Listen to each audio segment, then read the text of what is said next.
My guess is that they will be able to announce that we can reverse age the eye of a human, which is so critical because the eye is one of the most complex organs. And this possibility in the future becomes truly unimaginable, not science fiction. Well, I'll say thank you.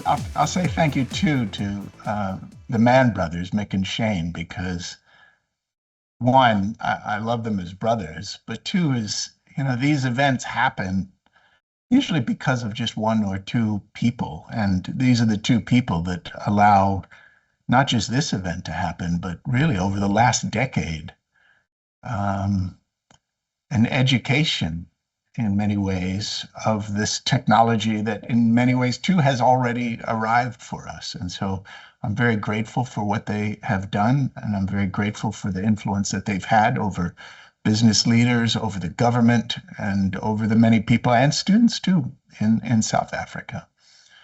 I'll thank too Old Mutual because they have really been a part of this journey these last few years. And it's really because of their involvement, interest, and contribution that these things can happen. And I want to give very special thanks to the reporters in the audience because, in many ways, I view our journalists as the immune system in democracy that allows democracy to function properly. And we can see in the world what happens when journalists are silenced and how government changes and how the people in those countries change. But most importantly, is journalists tell the story. And as technology comes, because of the amount of change involved when it comes, people either look at that change with fear and anxiety or with excitement. In the body, those two emotions are the same. It's actually the intellectual thought that makes it fear or makes it excitement. And journalists provide the story. And so the story that they provide creates either in the population excitement about the future or fear about the future. And so I am grateful to the journalists in the way that they can help society approach the future, and grateful for the work that you do. So thank you. I wanted to cover 5 things today, and they're really 5 things that I've had a keen interest in.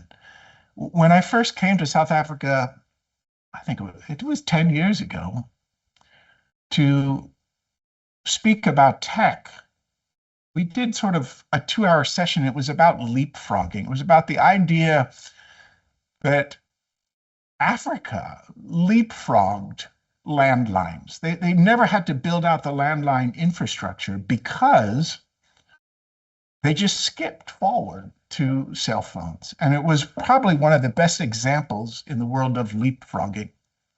And so I would say that today, South Africa's greatest future does not come actually from catching up, but from leapfrogging again. And AI allows nations to skip all of the old industrial age constraints and just move directly into the intelligence age. And so it really will be, I think, one of the greatest opportunities that South Africa and Africa have ever had, ever. So usually the future belongs to the countries that have the most capital. But I think that will not be true. I think what will now become true is that those countries, not that have artificial intelligence, but mobilize artificial intelligence, that mobilize their human intelligence with artificial intelligence, those are the countries now that will own the future. And so South Africa's greatest resource is not underground for mining. It's this unactivated human potential because most of history, these nations advanced by accumulating factories and infrastructure with capital and the institutions over many, many decades. And AI just changes that sequence completely.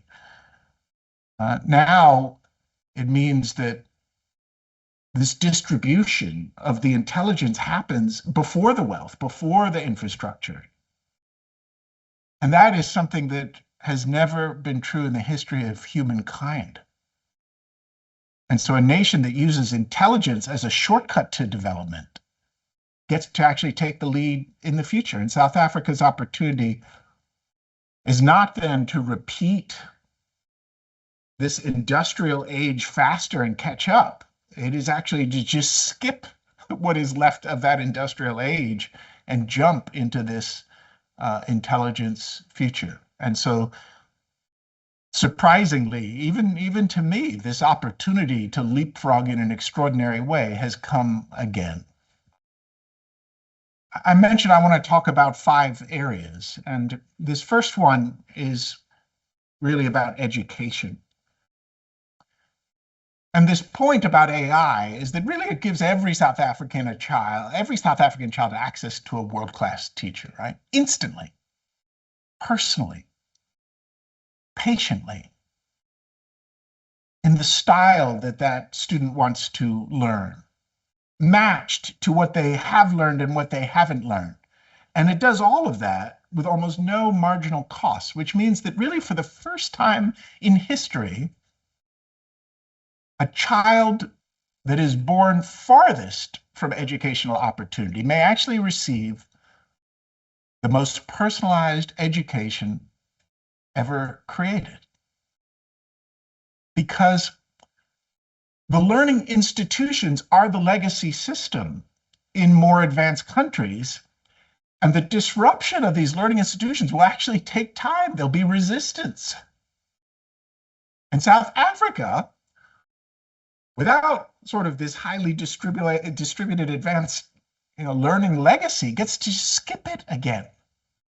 And so a child in Limpopo or Soweto can learn with AI in a way that even a teacher in an advanced country could not provide. And so we now, and it's nice to say now, I'm not talking about the future. We now have the opportunity for children to learn with support that the richest families in the world could not get. And so I believe if South Africa moves first, this on education, on helping this to happen quickly, because people really only need a phone, it becomes an absolute national advantage. I mean, the tragedy in education is that it's not that talent is rare, talent is everywhere. The tragedy is that the opportunity is unevenly distributed in the world. And so AI tutoring changes the equation completely. And so every child in the most overlooked classroom can receive personal attention, infinite patience. And so this is not simply education reform. This is kind of the mass awakening of national potential, because a nation that gives every child an AI tutor owns the future. They own the future. And South Africa is so uniquely suited to be able to take that step forward in a way that many other countries in the world cannot do, because their legacy systems will hold them back.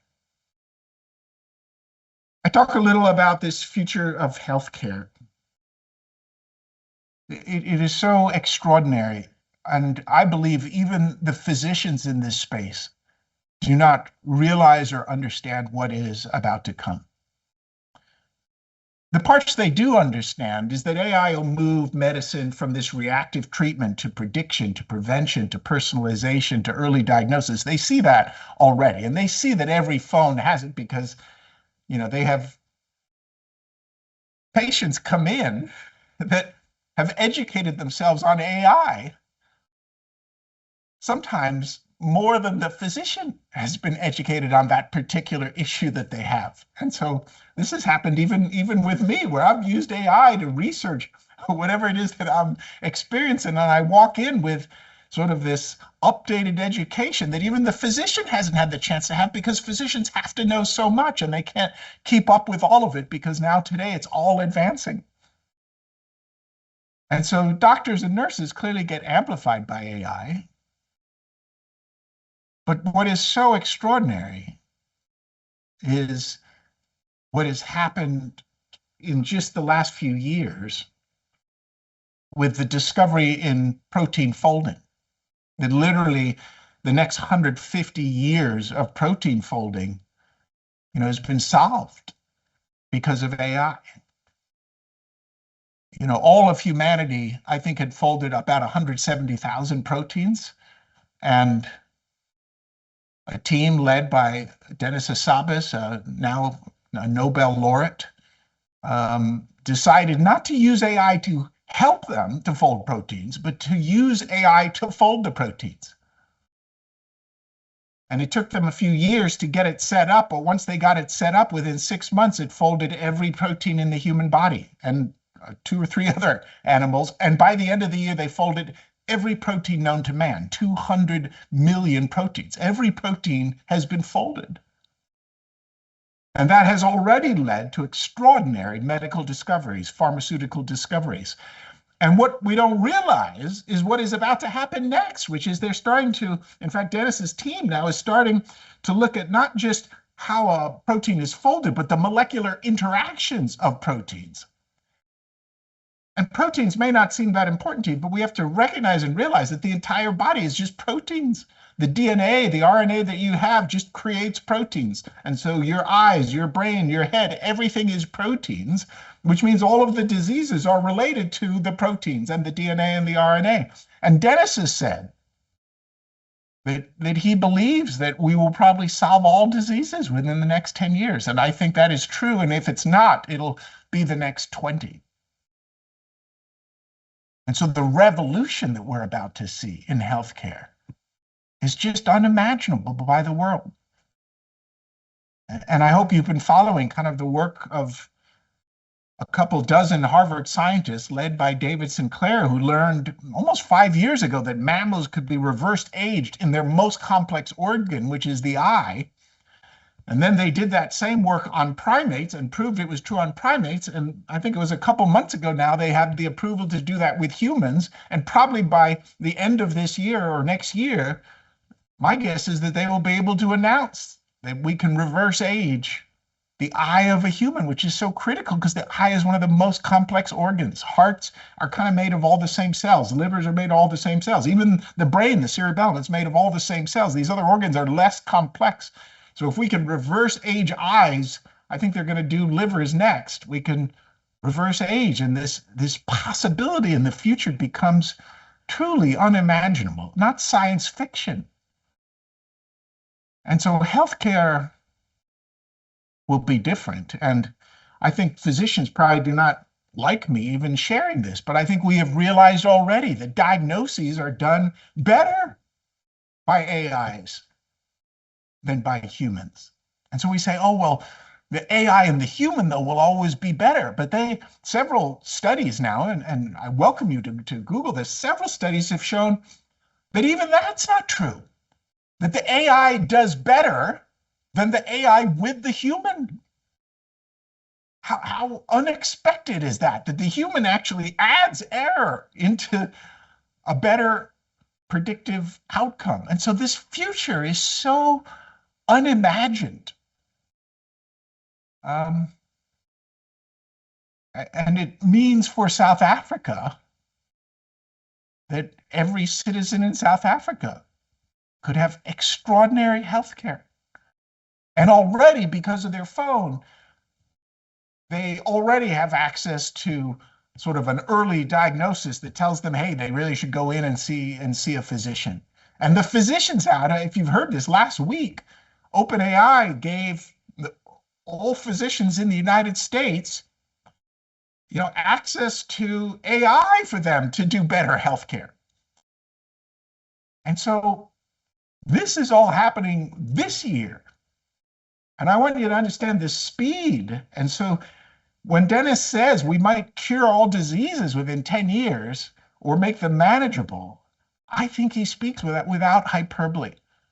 It is a very, very exciting future for us. Third thing, and this is for companies. And really, I'm stating that they will not, the better companies will not use AI to do the old world faster. That is how many of them are thinking of it. They're using AI to help employees do what they already do, but the function of the company is still sort of the same. My guess is that period lasts very, very briefly, a few years at most.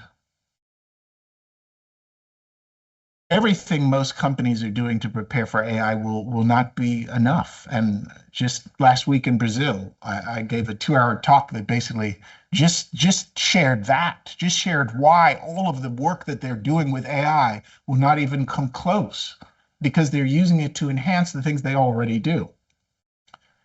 And that's actually not what AI native companies look like. AI native companies look like Dennis Hasaba's team. It wasn't using AI to help them to fold the proteins. He just used AI to fold the proteins. And then within a year, just folded all of them. Next 150 years of humanity's folding proteins. And so all these other teams in the world were just out of work. There were no proteins left. And so even if they thought, well, even if they thought that they should copy and use AI to fold the proteins, they were all done. And this is what I mean. Being late as a company to AI is just too late. And so South African companies that become AI native won't just compete. They literally rewrite their industries. And the next South African giant, I think, may be built with, a dozen people and 12,000 AI agents.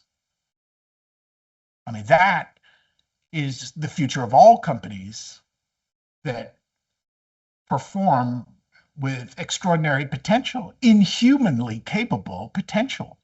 And so the companies make their first mistake in the AI era and they use it, this most transformative technology in the history of mankind, to slightly improve old operating models. That makes no sense. They write emails faster, they make reports faster, they answer customers faster, and they think they're transforming. But the great companies and the winning companies will ask a completely different question, which is, how do we build, how do we predict, how do we design, how do we deliver what was previously impossible with a bunch of humans having meetings and discussions and hierarchical layers and approvals? I mean, all of that goes away. Dennis Hasapas didn't have to do any of that. And this transition means that winners will not automate the past. They just invent a different future. But it's a very exciting time because all of those tools are accessible to every citizen in South Africa and every company in South Africa. And that future is a very, very different one than the one that we've had in the past. And so it addresses this issue that everyone is so concerned with around unemployment, which already in South Africa, I think in the first quarter of 2026, I heard it was, approaching 35% unemployment. But in the AI age, any South African with a phone can't. It's not just that they can become a designer, an analyst, a coder, a marketer, a teacher, a creator, a founder.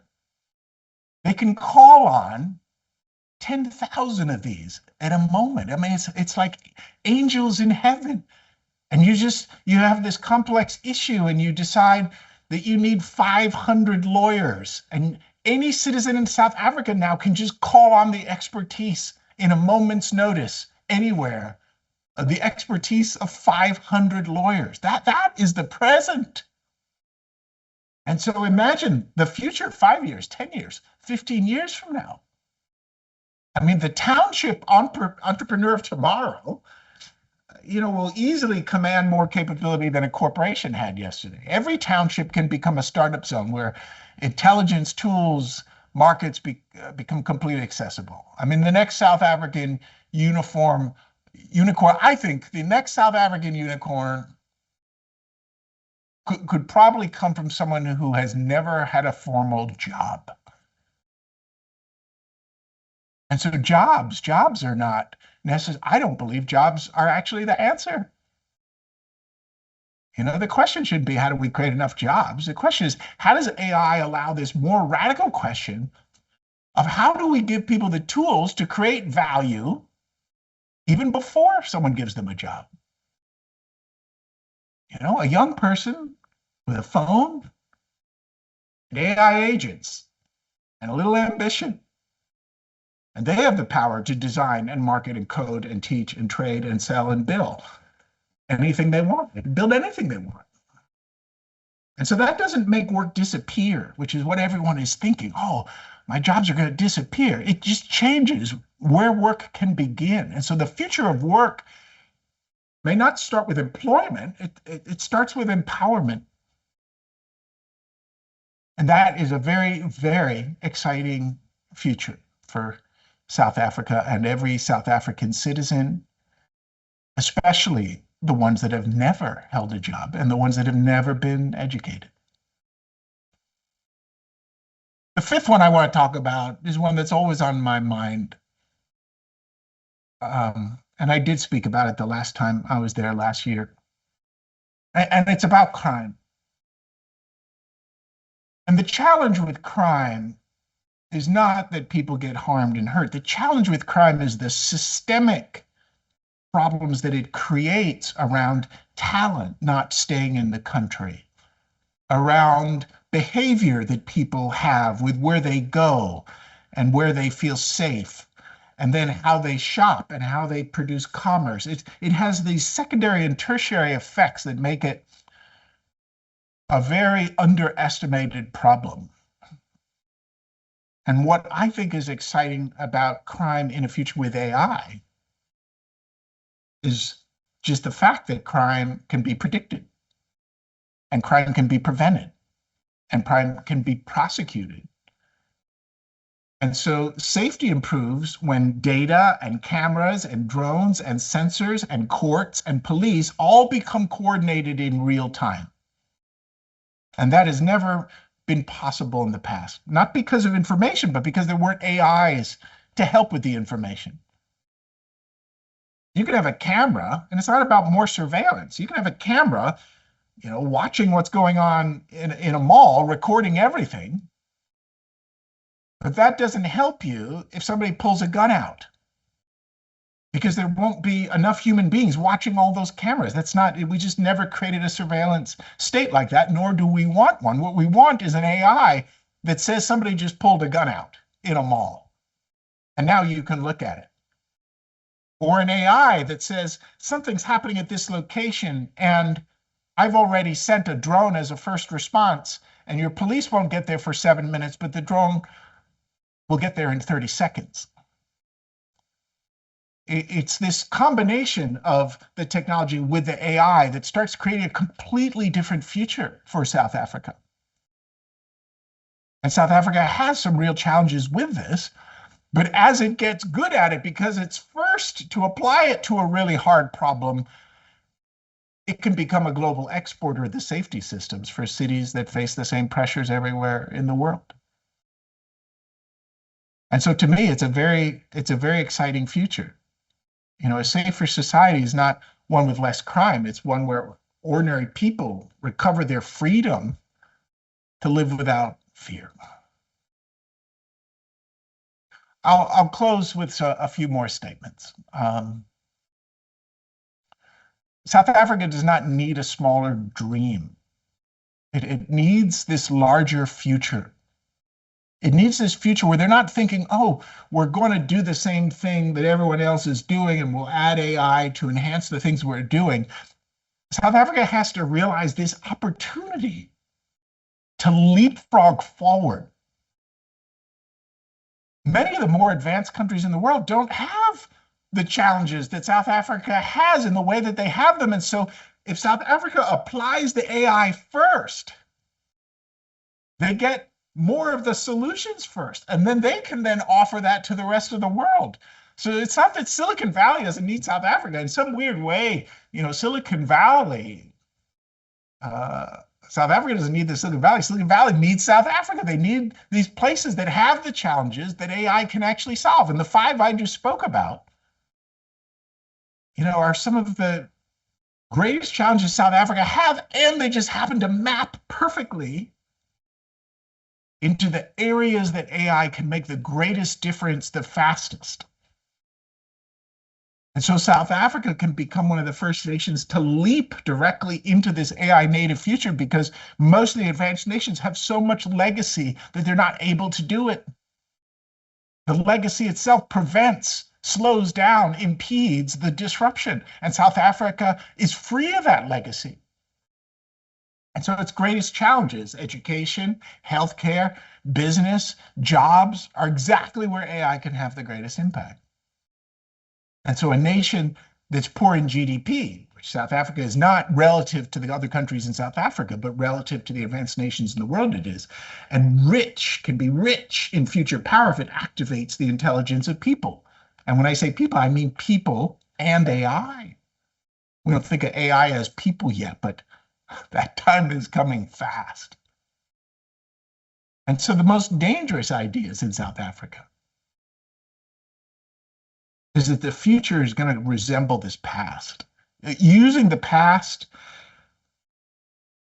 to predict the future is not actually a very safe or accurate thing to do. We look at the past to understand the principles, and these principles apply in the future. But using the past to predict the future, anytime there's a disruption, it will just be completely wrong. And this is the greatest disruption that will ever happen, I will say, in our lifetime. The future doesn't belong to nations without problems. It belongs to nations that are brave enough, that have the courage to turn their problems into breakthroughs, which makes me and continues my thinking around this extraordinary future for South Africa. In some ways, I would dare to say that South Africa has an opportunity to have another Mandela moment. It's not about politics, but about this revolution. This revolution that is just so hard to even comprehend, but this revolution that humans will not be the greatest expertise in the world, and that we will leverage an expertise even greater than ourselves. And that I deeply believe that over the next 20 years, almost all of the great problems that we have today will be gone. We will have a whole set of new problems, ones we haven't yet even imagined, and they may even be worse than the ones we have. But all the ones that we've had and that have persisted for decades, we will at least get the relief of a change. I hope something I said to you will be helpful. I'm very grateful for the experiences I have had in South Africa, for the people that I've met, and I'm very excited about your future.